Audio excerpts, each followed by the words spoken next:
Good morning, everyone. Trust you are all well. Lovely to see you. Today's learning is dedicated, as always, in memory of all those that we are saying Kaddish for.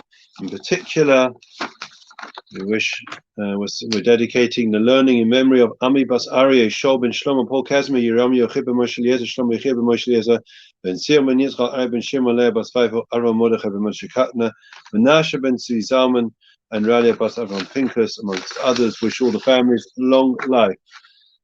So there is something which is quite extraordinary in this week's Torah portion.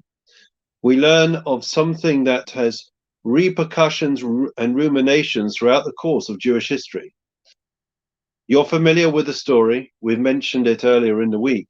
And that is, of course, that after over 20 years of being apart, we now have the reunion of Joseph and his brothers.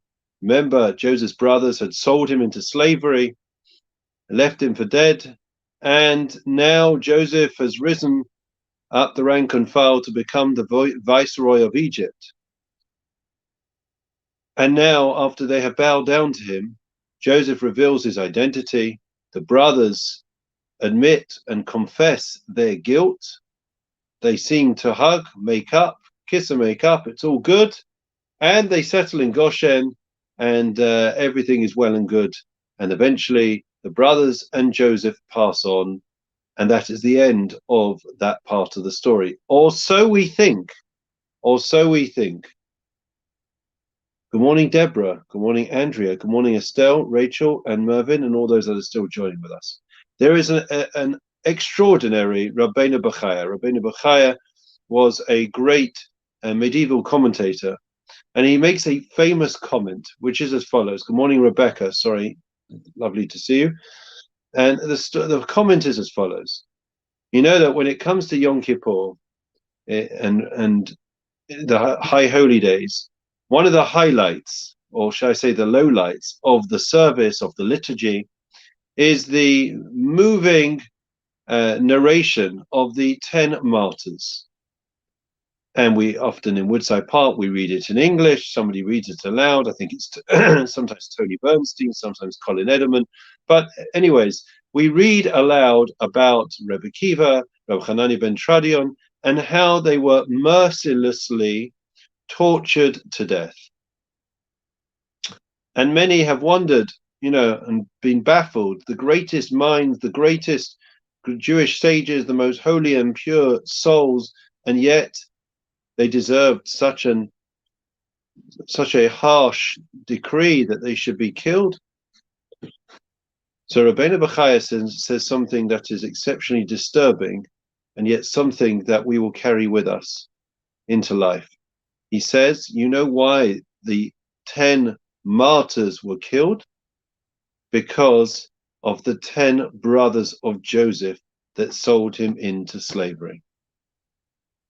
So the question is obvious, friends.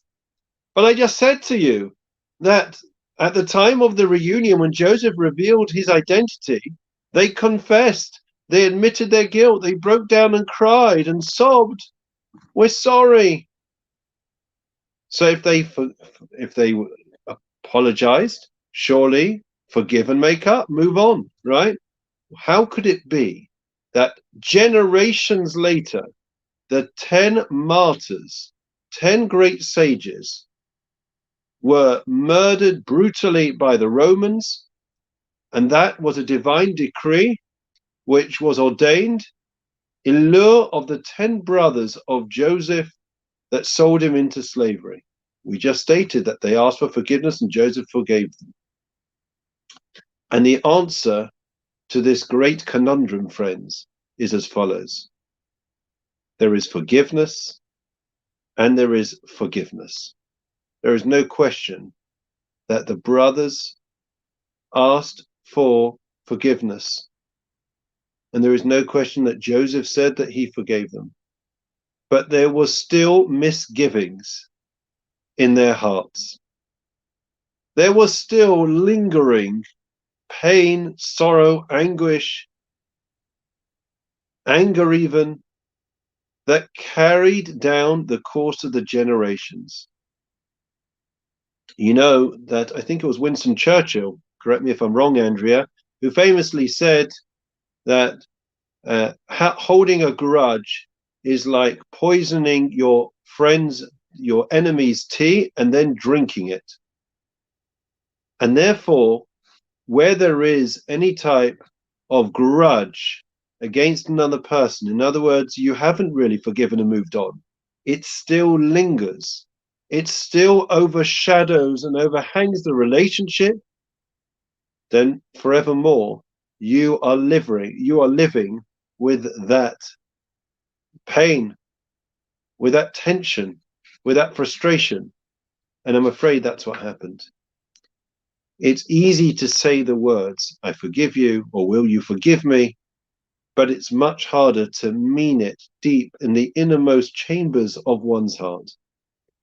And the pain was so deep, it was literally soared into the souls of the brothers and Joseph, that in reality they never really were able to completely move on. It was always that underlying tension. It wasn't something that was ever said, and the overtures were, of course, of brotherly fraternity and love, and they got on, and Joseph was very generous towards them, but the pain was so deep they never really dealt with it. Why is that? Why is that?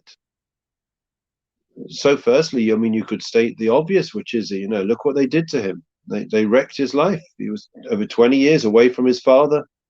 How can you turn back the clock? That great book, The Sunflower, which is, of course, relates to the instance where Simon, the question of whether we can ever forgive the Nazis, right?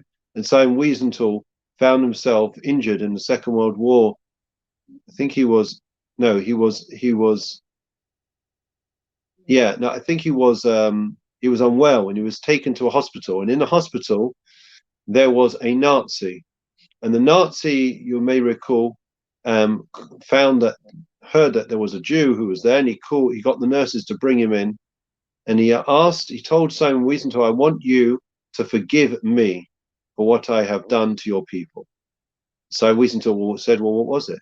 And he managed to retell the absolutely horrific tragedy that he had the bloods of so many on his hands. There was they basically surrounded a town. All the Jews were besieged. There was no way out. They found themselves, I think it was in a synagogue or something. And yeah, it was in a synagogue. They went up to the top floor, and the Nazis set on fire the building so that there was no way out. And they watched laughing as the Jews were being burned to death. And in desperation, the Jews smashed the windows and started to jump out of the windows because they couldn't take the horrific heat of the fire. And as they jumped out of the windows and they threw out babies, the mothers jumped out the windows, the Nazis were commanded to shoot every single one of those terrible, terrible, poor souls. And the Nazi said, I remember this woman and child jumping out the window and I shot them, and I feel absolutely tremendous remorse. Will you forgive me? Obviously, that it's too late for me to ask forgiveness from them. And Simon Wiesenthal turned away in silence and just walked out.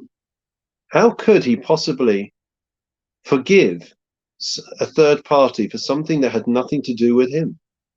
And this is the question that was put to the world to many great leaders in the aftermath of the Holocaust. In this book, they interviewed great world leaders and said, should it be that, can it be that the perpetrators of such crimes can be forgiven by the Jewish people or not? They didn't, we're not talking about asking forgiveness from the direct victim, it's from the children of the victims or the indirect victims. And therefore, the answer to what we're meant to take away from today, I'm sorry it's a bit elongated, is quite simple, that this is a lesson for life. The reason why Joseph and his brothers weren't able to put the past behind them is because they never really dealt with it. Yes, there was a confession, but they never really unpacked it.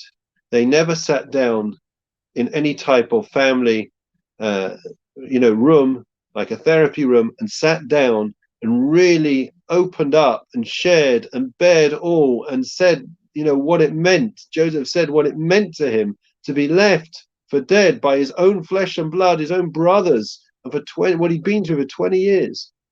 It was never really discussed. It was brushed under the carpet. They said sorry and they moved on. In life, sometimes we think, well, it's not worth it. It's not worth just discussing it. It's not worth confronting my children, my spouse. Let's just push it to one side and ignore it.